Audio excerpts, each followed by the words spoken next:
savez que quand Dieu appelle quelqu'un, les gens ne peuvent pas croire l'appel de la personne et surtout 19 ans enfermés, 19 ans privés de tout ce qui est sentiment, tout ce qui est sorti, vraiment pour chercher la face de Dieu. Oui, c'est l'homme que vous allez voir dans quelques tournements. Lui, c'est un messager. 19 ans, il est de Congo de souche et il est là dans la ville Océane. Nous allons le recevoir dans quelques minutes. Il nous parlera de plein pied, de fond en comble, en tout cas sa mission, comment est-ce qu'il a commencé, tout a commencé, comment en tout cas nous allons le découvrir dans quelques minutes. À vous de découvrir le messager.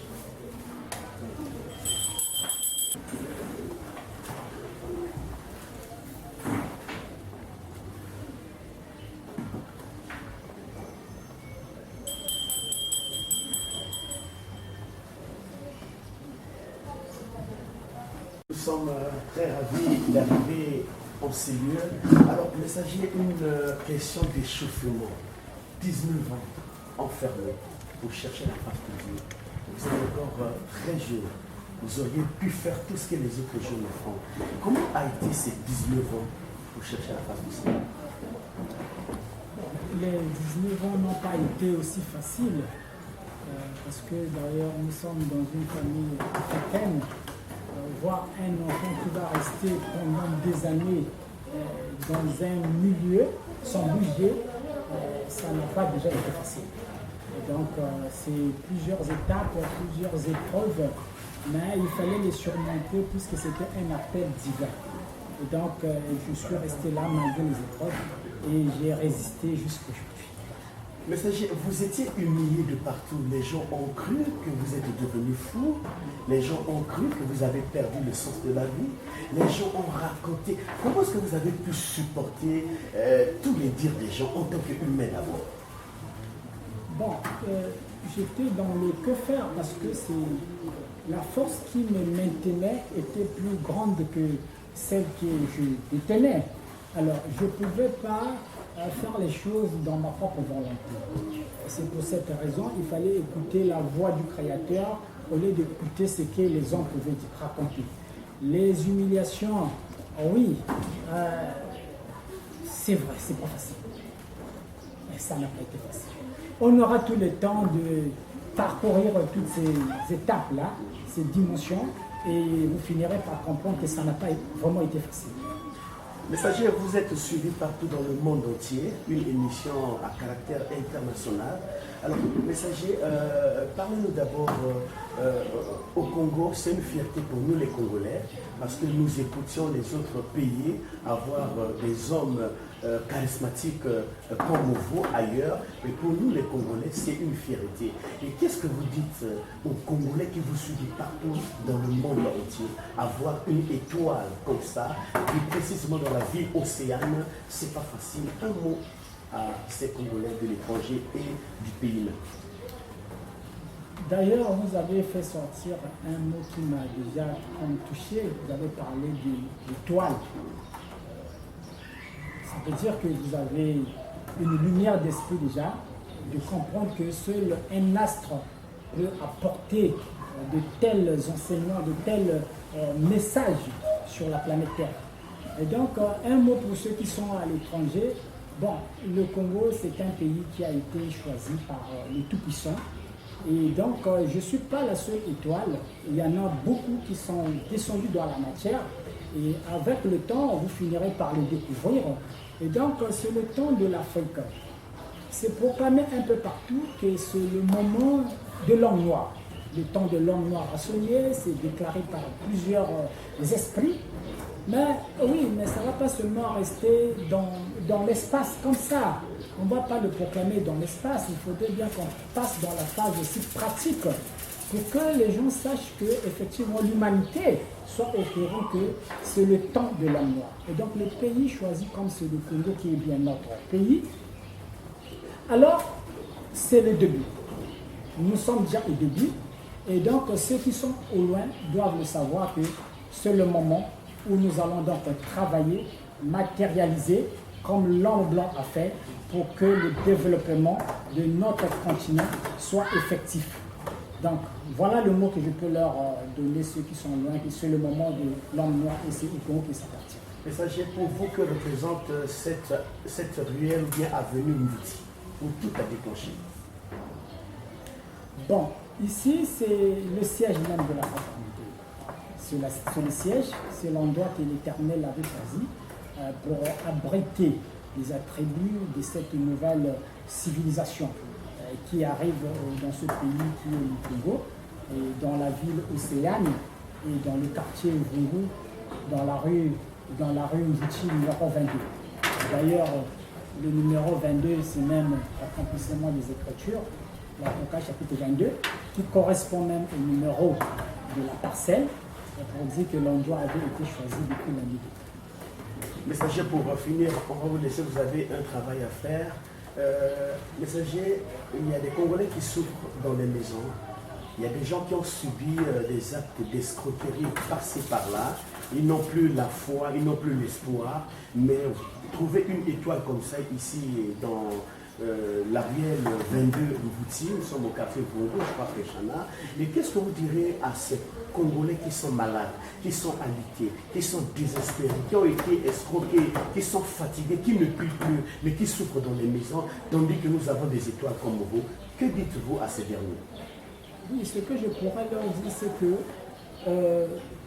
nous sommes en année 2021. Et 2021 est lié au livre, au chapitre Apocalypse, chapitre 21. Qu'il parcourt ce qui est dit dans ce chapitre, il comprendra que là, il y a la promesse divine. C'est-à-dire que Dieu va essuyer les larmes de nos yeux, les pleurs ne seront plus, et donc c'est le bonheur qui nous attend. Nous avons passé un temps de désert. Et ce désert-là, enfin maintenant.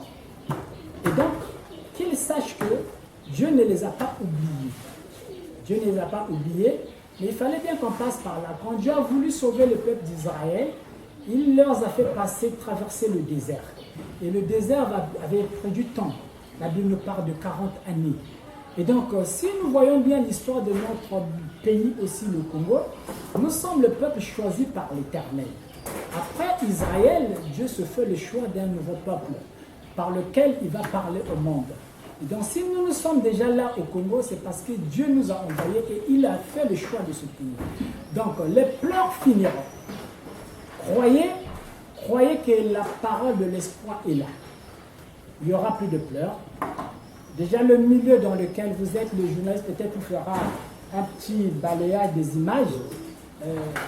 Vous verrez pour vous dire que le nouveau Congo sera un Congo meilleur, merveilleux. Donc voilà ce que je peux vous dire pour vous, tout ce qui est abattu, qui attendait un secours de l'Éternel. Voilà, prophète, on va finir par cette dernière question. Avec l'œil du journalisme, on a essayé de glaner un peu par-ci par-là. Nous avons vu derrière nous, il y a l'arche qui est là, et il y a la carte du Congo qui est là. Vous allez nous donner la signification de cette carte sur l'arche. Et dehors, on a vu aussi des images, vous avez plus la maîtrise. Et que représente donc cette panoplie d'images? Bien. La présence déjà de l'arche dans notre ville océane ne vient pas au hasard. Quand nous disons que le Congo est choisi, le Congo, notre pays est choisi, nous sommes un pays béni, ça se proclame un peu partout. Mais cette bénédiction-là doit s'approuver par des preuves palpables. Mais pour arriver là, il fallait bien un temps. Il y a des prophètes qui sont passés, quand nous prenons par exemple l'exemple de Simon Kimbangu, qui a parlé de l'homme blanc qui deviendra l'homme noir, l'homme noir qui deviendra l'homme blanc. Aujourd'hui, 100 ans déjà, il est mort en 1921, et nous sommes en 2021 aujourd'hui. Donc, l'arche ne vient pas au hasard, c'est venir accomplir tout ce que ces grands esprits ont laissé comme promesse sur la terre, et surtout dans notre partie, le Grand Congo. Bon, le petit Congo est choisi, nous sommes là aujourd'hui. Nous avons la carte de notre pays, le Congo, sur l'arche de l'Éternel. Ce qui prouve à suffisance que c'est ce pays-là que l'Éternel a choisi pour abriter son royaume. Cette nouvelle civilisation qui qui devait venir dans le monde. Donc plusieurs maîtres, plusieurs grands esprits en ont parlé. L'avènement de la nouvelle terre, l'avènement du royaume de Dieu sur la terre. Donc l'arche, c'est le pivot qui nous fait basculer dans le nouveau cycle de la vie. Et ce nouveau cycle prend naissance, prend origine dans notre pays, le Congo. Voilà pourquoi les emblèmes autour de l'arche et notre carte de notre pays, bien-aimé, le Congo. En tout cas, voilà ce que je peux vous dire, mon cher journaliste. Merci, prophète. Nous sommes à l'orée des élections présidentielles bientôt. C'est dans quelques tournements. Prophète, en tant qu'homme de Dieu, est-ce que vous avez un mot à lancer aux Congolais afin que la paix s'installe et que ces élections se passent en toute petite? Bon, déjà, le message de l'arche qui vient au Congo, c'est un message de paix. Donc, l'arche vient pour apporter la paix. La paix, pas seulement au Congo, mais la paix dans l'humanité tout entière. Parce qu'elle a une portée mondiale. Ce n'est pas pour les Congolais l'arche que vous voyez, mais l'arche agit dans l'humanité, sur toute la planète Terre. Donc, l'arche vient vraiment pour la paix. Et donc, tous ceux qui croient au message doivent accepter la paix. Merci beaucoup. Merci beaucoup. Voilà donc, chers téléspectateurs de partout, vous nous suivez, que ce soit en Amérique, Dieu, oui, lui, il a passé 19 ans en tout cas en cherchant le Seigneur, en cherchant la face de Dieu, et une fois que cet appel a été en tout cas mis sur table, et le voilà en train de travailler d'arrache-pied ici dans cette ville de Pointe-Noire, une fierté pour les Congolais du Congo-Brazzaville qui s'attendaient toujours aux hommes de Dieu d'extérieur, sans savoir que en tout cas chez soi-même aussi, Dieu était capable d'appeler un homme qu'il a mandaté, qu'il a équipé, qu'il a outillé, et d'ailleurs nous voyons les preuves, nous voyons ce qu'il est en train de faire, rien que ça a bouleversé déjà la ville de Pointe-Noire d'une manière positive. Vraiment, il est là et il suffit de passer dans la rue Mvouti numéro 22. Nous sommes donc à Pointe-Noire, au quartier Vungu Pechana. Vraiment, il est connu plus qu'un pain de boulangerie avec le travail charismatique qu'il fait ici à Pointe-Noire. À nous revoir donc prochainement dans une émission très profonde avec le messager. À très bientôt. Et nous annonçons donc la sortie du messager après cette interview exclusive. Merci beaucoup.